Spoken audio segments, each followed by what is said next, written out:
The following is a non-profit horror story narration.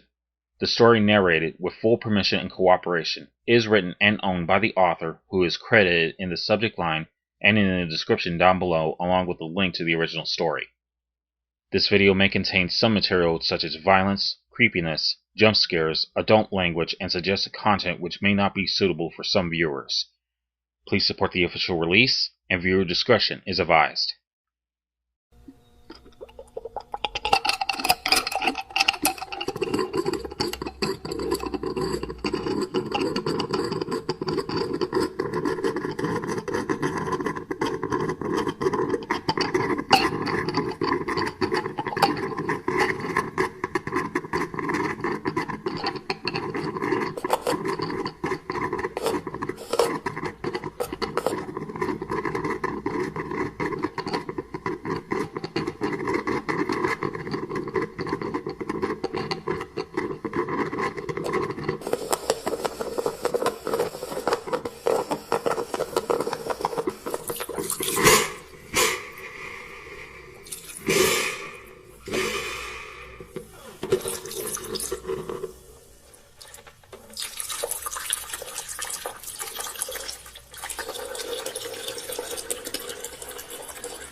The aromatic smell of freshly brewed coffee wafted through the house.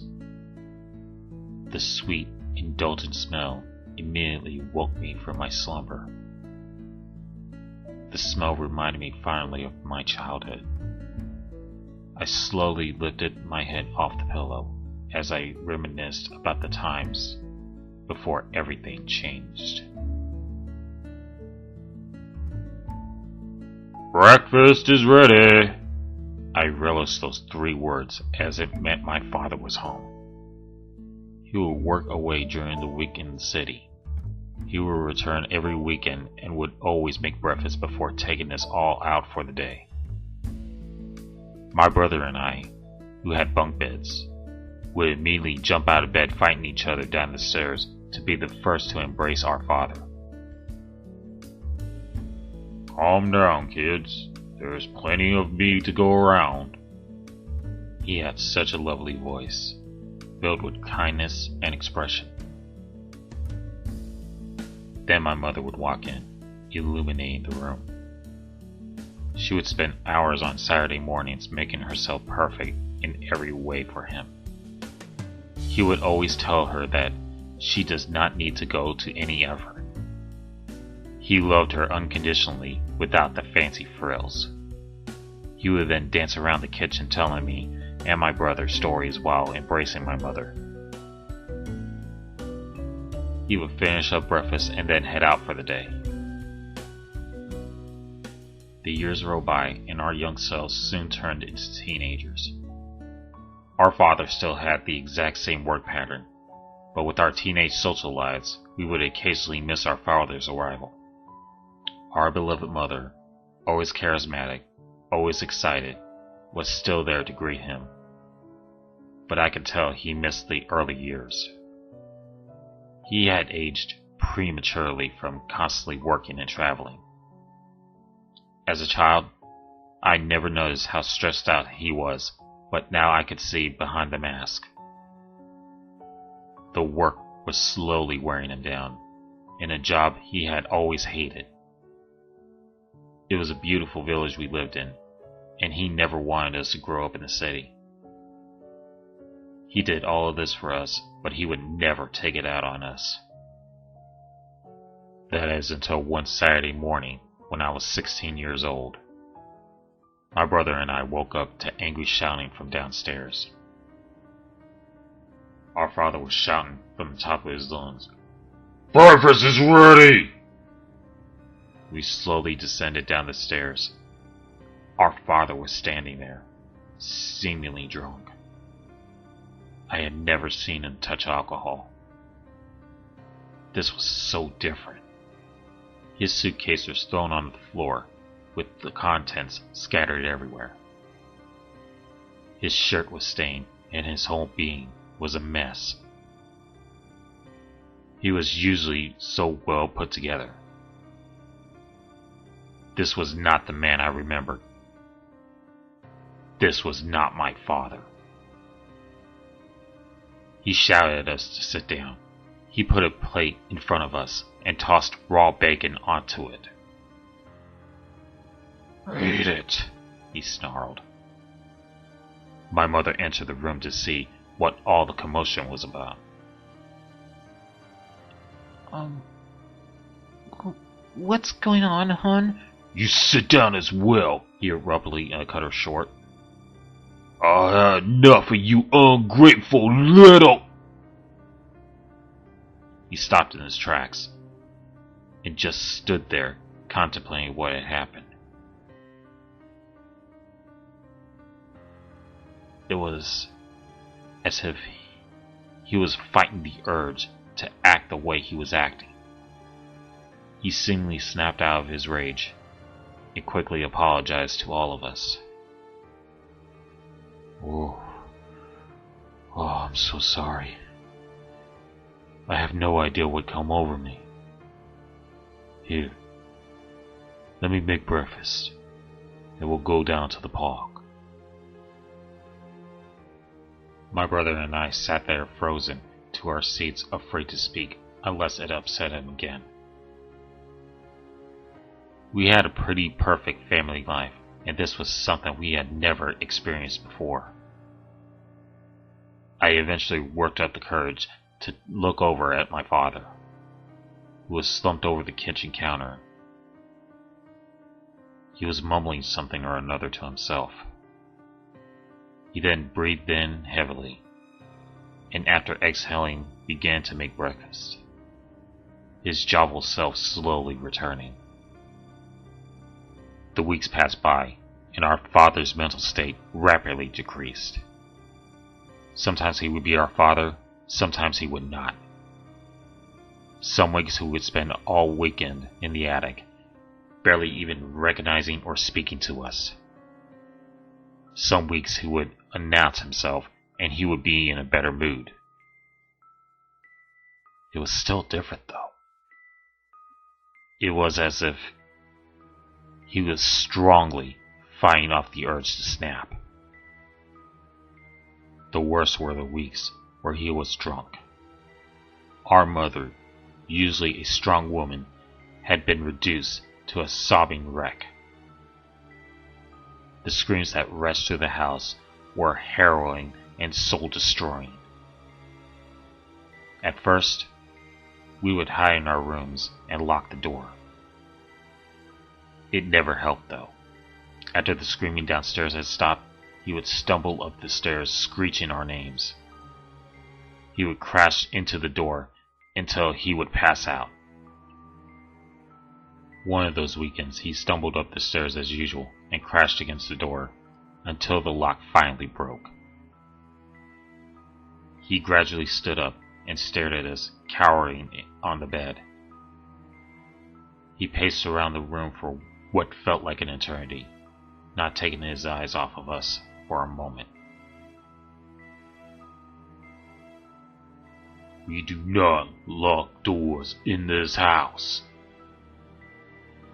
We don't even close them anymore. If I call you, you answer!" He then made a sudden movement towards us with the intention of scaring us. It worked, as me and my brother jumped back in fright. He then started to laugh uncontrollably, as if all of this was a big joke to him. He tutted himself and called us weak before leaving the room.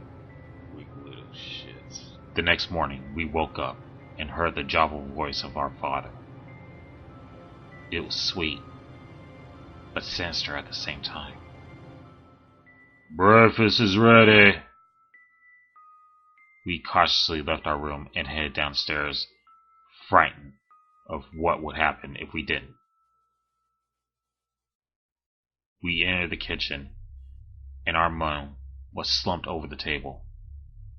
Blood was dripping off the table onto the floor.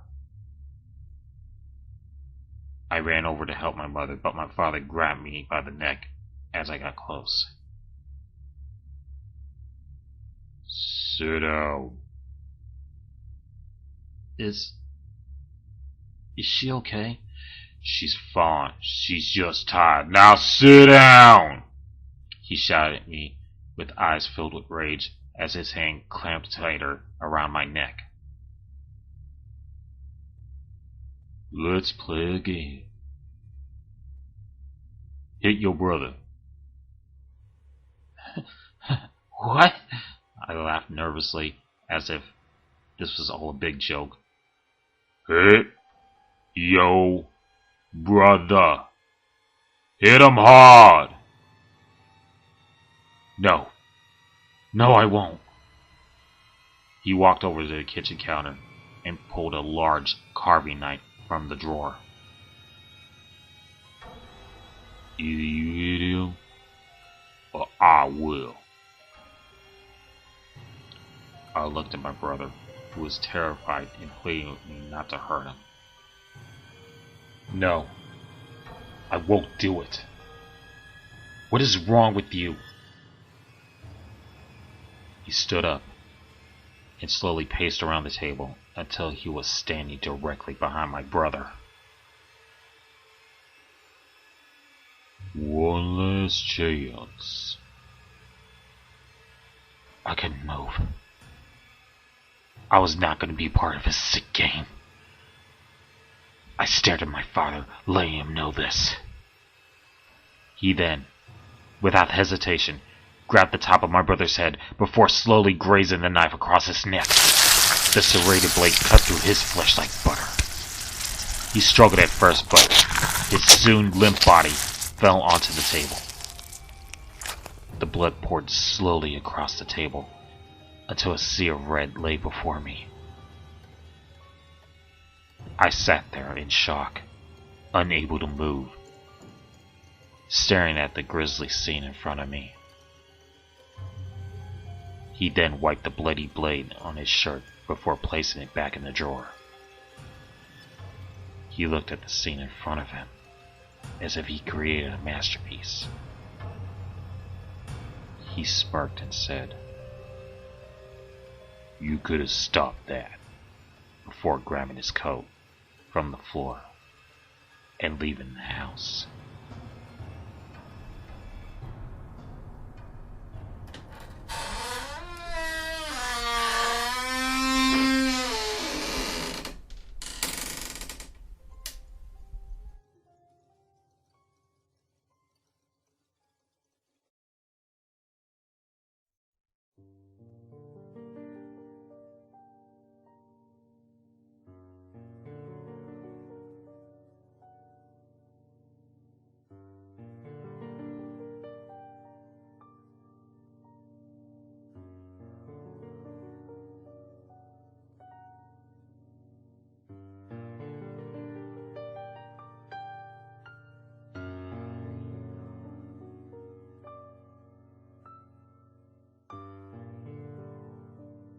It has been 10 years since this all happened. I was placed in the care of my grandparents soon after. They were kind and loving people and tried to help me move on as much as possible. I was constantly in and out of doctor's office for repressing the whole ordeal. I would never speak of the incident. I was in denial that it had ever happened. Even when asked about it, I would pretend that everything was fine. It constantly haunted my dreams, but I would awake and block it out once again. I secluded myself away from their cottage after my grandparents passed away. They were all I had left in the world. They never found out what happened to my father, but suspected that he had committed suicide after the atrocities he had committed. I always wished that this were never true. The man I once knew was gone. That was not my father. The aromatic smell of freshly brewed coffee wafted through the house.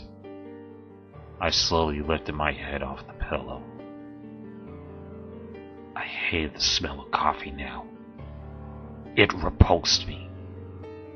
I shook myself back to reality and realized that I had not touched the stuff ever since. Then I heard those same blood-curdling words.